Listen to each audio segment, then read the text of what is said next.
Hey there, I'm strolling through Berlin today in a cloudy day, as you might see from the sky. And I had two questions in my mind that I wanted to share with you that I was asking myself. So the first one is, do you know what you do not know? And the second one is, are you sure of the stuff that you know? So I'll give you some context and tell you why I'm thinking about this. But the reason is pretty simple. Actually, I just started reading a book. Oh, by the way, this is an undrafted, unrehearsed, and unscripted video, so please bear with me. And let's get back to the subject. So I started reading this book called Fooled by Randomness by Nassim Taleb. And one of the things that he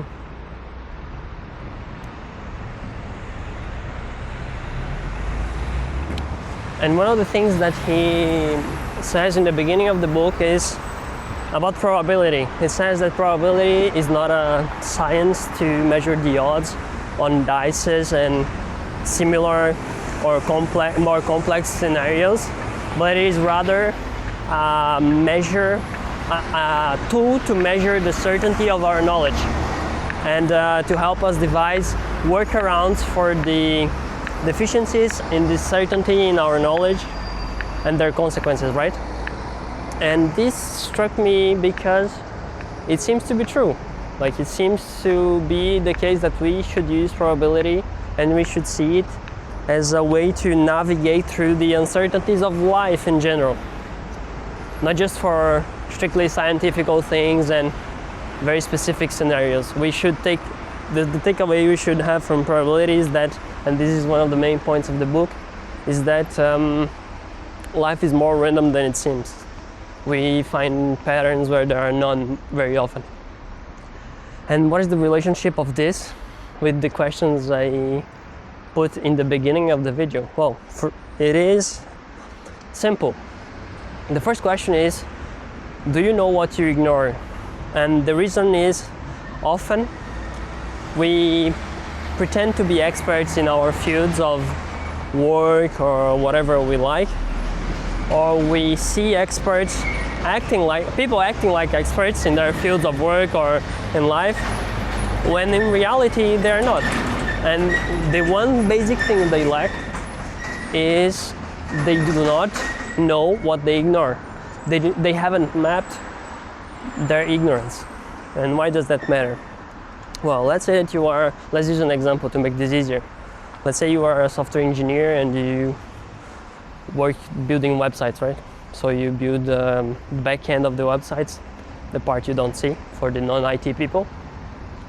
And you work with a specific set of tools. So you work with Java as your programming language, and you have maybe Spring Boot as a framework that you use, etc., etc. And you are very good at what you do. But regardless of that, that's all you know. You are skilled at what you do, but you don't know other stuff. You don't know how to do it otherwise. You don't know other languages that you could use to build the same things. You don't know other set of tools, other organizational methods. So in this case, I don't believe you are an expert. I believe you are, at most, a very skilled worker. Kind of a labor worker of the mind that is very good at what they do, but not really an expert. You haven't broken that ceiling yet. And the simple fact that you acknowledge that makes you wiser. So if you want to be more knowledgeable and wiser in whatever it is, what I advise you to do, what I do myself and I advise myself to do, and I try to do it whenever I can, is that I take the subject at hand and I try to map out the things I do not know about it. So in this case, let's take my example again. I'm a developer and I know only one stack, one set of tools. So I would go and say, okay, what are the other ways you have of building websites that I ignore? And I would find out there are other languages like Golang, like JavaScript and other stuff that you can use to do the same work I am doing, or you are doing in this case. And why is that important? Well, it is important to begin with because it expands your horizon of conscience. And what that means is that just by doing that, let's say you spend 2 months just researching the alternative ways of doing the things you are doing and the ways that connect to what you're doing and the things that connect to what you're doing but that you ignore completely. And all of a sudden, you have opened to yourself a sea of possibilities that most people are completely oblivious about. And for me, that's amazing. It should be a basic thing for everyone that wants to master any field. So that's the first part. So for me, knowing what you ignore is an essential part of really mastering any subject. And the second part that connects more closely to the quote from the book about certainty of knowledge is this. How many times do you see in the media or anywhere people talking about stuff they are completely ignorant about, and they've read probably one piece or they've seen one video about it and they start talking about the subject like if they were experts. So this thing, for me, it is kind of weird, but it's so common, right? And it's becoming more and more common every day. So for me, what this shows is that people, they do not evaluate the level of certainty of their knowledge. And this is not an original thesis of mine. I stole it from someone else, from a dead philosopher, and I am not ashamed of it. I don't want to be an original thinker, but I want to be right.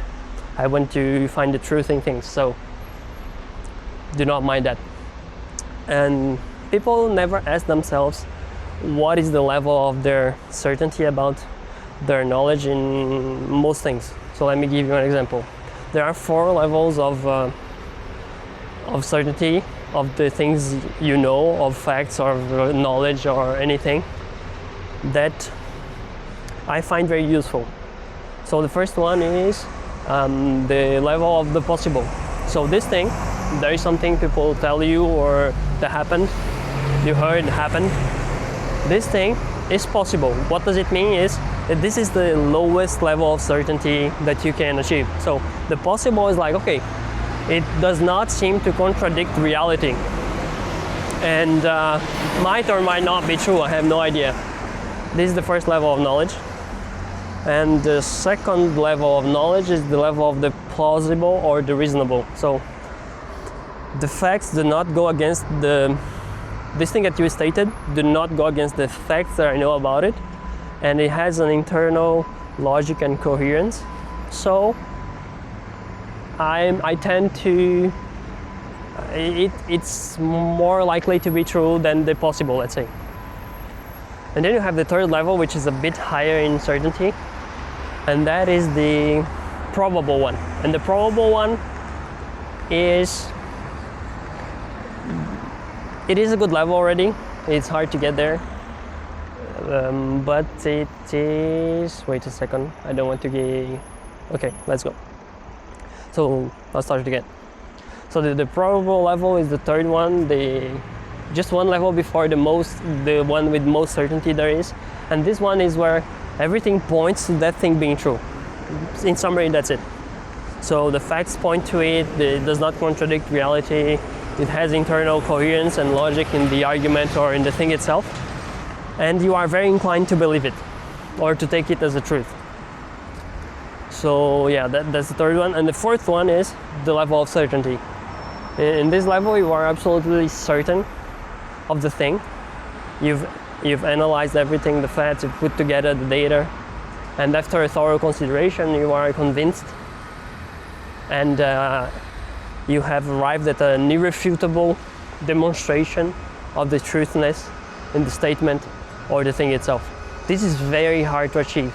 And in historical science, for instance, this is even harder because you don't rely on your own experience of reality, but on documents and on reports from other people, right? Right, so how does this relate to the certainty in your knowledge? Well, hopefully you got the point, right?